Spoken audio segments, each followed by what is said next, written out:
All right, we're back from our word from our sponsors. Douglas, now it's prediction time, which is, in the past, a lot of predictors have not looked good. Making some really bad Yeah, picks. it's pretty tough. This year we got 7 teams. The playoff format was just announced by the YMSL this year. Is 6 out of the 7 teams make it. The first and second place team are going to get a bye. So that's a major incentive Yeah. for this year. There's one less round to win. 3 will play 6 and 4 will play 5 in the 2 out of 3. So it's going to be a challenge not to make the playoffs, but at the same time, it's going to be that first and second. It's going to be something to fight for. Well, 2 years in a row, the last team that got into the playoffs won the championship. So it's a little bit harder this year. You come in 6th place, now you got to play the 3rd place team, and then you got to play the 1st place team, who's waiting for you, pretty much. And not only that, you got to win. You got to win 3 rounds to get in. So to win the World Series. So it's a difficult, much harder ride this year to go all the way if you don't get a bye. So how does it look to you? Who do you think? Why don't we start off first? What team is not going to make the playoffs?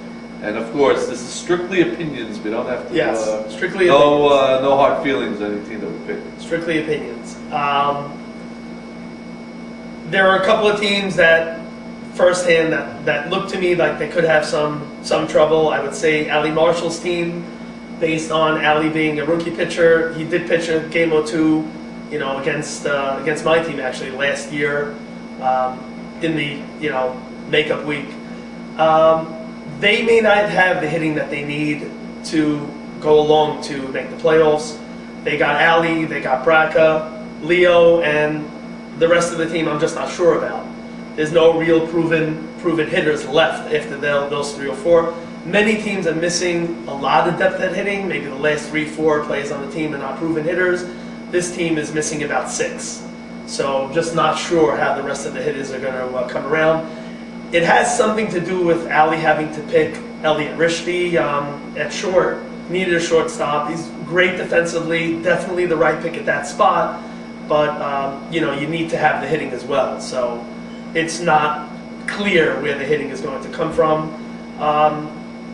The other team I would say maybe Maxie Sutton's team. He's got a lot of rookies on his team. He's got, again, Victor Dweck, my son, playing third base. Never played third base. Played Ocean Township shortstop, but that was hardball. And he's got Meyer Safdie, also new to the league. So Steven Safdie, new to center field. So he's got some question marks. And Azer's going to have to pull his weight. So that team, depending on Azer, could also miss the playoffs. So those teams, to me, first off, strike me as teams that could have a problem, only because they're question marks maybe in the field, or there's question marks maybe with rookies or hitting. So those are the 2 that I would say, if I had to pick one, I would probably lean towards Ali's team. Right. I would tend to agree with you on one hand. Maxie's team, the Silver Hammers, I think even with the lack of offense, I think if they play defense well enough, with Azer pitching, I think he's going to keep them in a lot of games where they'll win 4-2, 3-1, and that might be good enough just to get them in the playoffs. Well, 6 out of 7 teams make it. So I can't really see an Azer team not making the playoffs. Okay. So I would think that somehow they'd get it together to make it. And I think a couple of those kids are going to come through. And of course, Meyer Safdie stays healthy. I think it could be the difference. So I think he's going to get it. I would have to say, if I had to pick one, Marshall Law is going to be a team that I would say, just because they seem to be a little chaotic and it could be a little internal situation there with some back and forth, and Ali being a rookie captain, I think you might get a little frustrated if plays aren't made. So I would have to say he would be certainly one of the teams. Again, maybe offensively they're a little short Cummings also. So that team, and I don't know. I'd have to say, if I had to look at this, I'd have to say Maurice Haber's team. If the kid, the Azer, doesn't live up to par, it could be a long year. I mean, even though Maurice will pitch, he's also really hasn't pitched before. He's a couple of games last year. So I would say If I had to pick one, I'd pick Martial Law, but you know, I think Maurice also could be on the border, depending on Yeah. you know, the pitching I mean, situation. you mentioned Ali on the mound, maybe getting upset.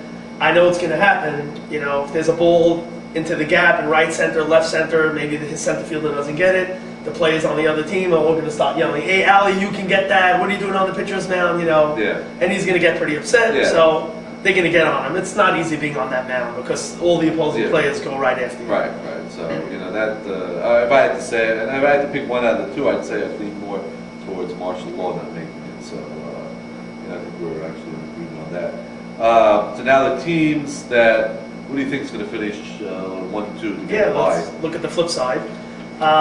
I believe Morris Shamma's team, and I thought this like while they were drafting, as soon as he got his pitcher in red, I believe he's one of the top 2 teams in the league.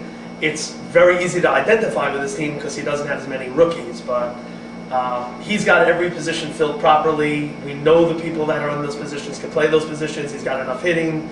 He's got speed. He's got youth. He's got veterans. He's got himself and Nathan. It's very hard not to see him as one of the top 2 teams in the league. So he's got everything that you need to be there. If they just play up to their potential, they're going to be either number 1 or number 2. I actually think that the chances for the next team that's going to be the 1 or 2 right up there with them. I do like my Killer Z's team that I'm a part of. I believe we also don't have that many unknown rookies. The positions are pretty much filled by people who've played them before. There's a lot of speed. Again, a lot of veterans. So, and you got good shortstop on that team also with Henry. So I like our chances of being up there. Also, we have A.B. Saka, who is the 2nd drafted pitcher after Stevie Azer. So I also like our chances actually of coming in first or second. I would have to agree. Marsham definitely one of the top 2 buys to get, just for the experience and with him and Red's experience. Nathan, I think with the veteran leadership is you know, it's going to get him one of the top 2 positions. The second team, I don't know. I still, you know, I have a hard time really going against Vidit somehow. And, even though he's got some question marks with kids, you know, he pulls them through together, and you know, somehow they managed to. I think a couple of those kids are going to turn out to be real studs in the league, and I think it's going to be good enough to get one of the, you know, top 2 positions. And I would tend to agree also that the Killer Z's, because I think A.B. Sack is an up-and-coming star. So I think with him and Henry and you and Lee and some of those guys, I think that's going to be a team that could be reckoned with. But I'd have to say right now, Mo Shama and indeed the top 2. Yep. So what do we do? So we have to pick the World Series champ right now. What do you have to say right now? The World Series champ, I feel is. Oh, it's kind of hard to it's ask you. Without very tough. bias to, No, it's tough, but it actually depends to me upon the pitching. So if Red stays strong, because there's really no one else on that team that's going to pitch. If Red stays strong, it could very easily be Marshama. Again, Red was in the finals 2 years in a row, so I think it really depends on Red. Otherwise, it could be, you know, again, our team with A.B. Saka. It could be even Maxie Sutton's team, who I said may not make the playoffs, but if those, you know, rookies come around and they play the field well, and Stevie Azer is as strong as he is, and he's got some new pitches, Yeah. he can also win the whole thing. So they can go from, you know, not making it to winning the whole thing. So Yeah, that's it how depends on the tight pitching. a race it's going to be. I would say, yeah, you know, again, Yadid's team certainly is strong to go all the way. Mars and you know, but I would say I just have to go with. I think Red's going to finally get that 3rd win in the World Series that he's lacked the last couple of years. I think he's going to be focused. He's got something to prove. Doubters, and so I would have to say the Diamond Dazzlers are my 2009 YMSL champion pick. Could be wrong. They might not even make the playoffs, you know. Yeah, hard to, That's you know, hard to say. But he's again, got Morris, you know, definitely to call Yeah, him Morris. so- Now, what about the, and this is probably the toughest picks we have to make, but with all these young players, who's the 2009 Rookie of the Year? Very, very tough to pick. There are a lot of rookies to pick from, and they're all over in different positions. We got rookie pitchers, we got rookie outfielders, infielders. I think I would have to lean towards Eshko on Ike Deet's team, because I do think they'll be a good team, and I know he's going to be the center fielder. There aren't any fielders to take his place. So he's basically going to, have a chance to show himself in center field. He's not going to have anyone hanging over him or looking over his shoulder at anyone. So he's going to have the chance really to be the Rookie of the Year. He's going to be in a great position to hit and a great position to field, and he's coming highly touted, so that would be my pick for Rookie of the Year. Yeah, there's a couple of guys even that are not of rookie age that could be potential, like Meyer Safdie, who, like his brother, came into the league later on in years and were outstanding players. If he stays healthy, who knows what kind of numbers he could put. He could put on some scary numbers there. Yeah. But right now he's he's a big question mark, but potentially he could be certainly a rookie of the year candidate. I'd have to say, if I had to look right now, I'd say maybe even. Joe Chiro, I don't want to put too much pressure on the kid, because I think he's coming in with a lot of pressure. I think he'll be a great defensive player right off the bat.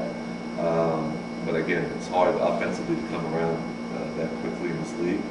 I don't know, I think I might go with a little bit of a twist. I'm going to go with David Hakeem as Rookie of the Year, because I think if he's anything like his brothers offensively, then he's a tremendous bonus, and he's a very good outfielder, which he claims to be, and all the reports are that he is. I think it could be a real steal that sixth round that they got, or seventh round that they got. So my pick is David Hakeem. There's also Elliot Harari. Yeah, Worth mentioning on the Achilles. A lot of speed. Also about the same age as Eshko. And they actually have, Eshko was telling me, like a personal bet together, who's going to be the Rookie of the Year. So we'll see, maybe one gets the other spurred on, who knows. But and who knows, Lonnie Friedman could be a real little player. So, but I'd have to say David Hakeem right off the bat. And that's what makes it interesting, to see who's going to step up to the plate. Any MVP candidates? That's a tough one, but the MVP, I'm going to go out and say, I think this is the award is sort of bypassing for a few years, but I think if I had to say, I'd say Henry Shallon's going to have a breakout year and carry his team far. A couple of years, he starts off slow and he really carries it on the end. I think he's going to have a breakthrough year this year, and I think he's going to put up some. That's I think a great selection. It did bypass him for a few years. 2 years ago, his team didn't make the playoffs. This year, he's got drafting with Lee, picking everyone that he likes. He feels great with the team, very comfortable with the team. He's playing short again. Last year he had short, but he's got Maxie. He was on Maxie Sutton's team. Maxie was at third, so it was a little bit of a maybe Maxie should be there, maybe he should be there. So now he knows he's got it. It's he's in his comfort zone. And I do agree that is a great selection for league MVP. He's got the hitting for sure. He's got the fielding for sure. So as long as the team comes through, he's got to be right up there with the choices. Again, Stevie Azer, first pick overall. If his team goes anywhere, it's going to be because they're on his back. Right. So there's a very good chance he can win MVP as well. And of course, you can't go wrong with Mo Shamba, and Yedid, of course, the same always candidates. But I think this is probably the hardest season to predict, obviously for all the unknown reasons. But it's kind of exciting that the league finally expanded, the first time since 1998, with more than 6 teams. So that's exciting. And there is interleague play. Interleague play once again on Memorial Weekend, which should be exciting. Once again, we had a lot of fun last year with the Brooklyn League. So. With a couple of weeks, it's time to play ball, put everything away, and the spring training gear, and start the real deal. Got a lot of players away for a holiday, so the weather's warming up. As soon as they come back, we get started with the league. But I'm sure they're going to be playing ball down in Florida.